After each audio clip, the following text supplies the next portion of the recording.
Sneezing has been investigated recently in the recent age, while before this nobody knew the significance of sneezing and what is happening.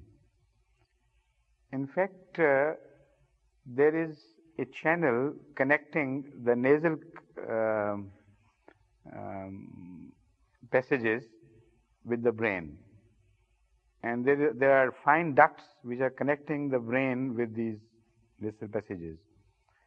Now, if some infection, some intruder particle begins to travel towards the brain, then in between there are very sensitive filament-like things, mucous membranes, which are very highly sensitive.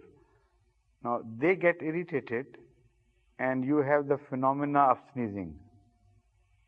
Then whatever was traveling upwards is with a very strong force ejected out, and your life is saved. Otherwise, if this system had not been created by Allah, many a person would die because of brain infections or put into very great hardships and troubles.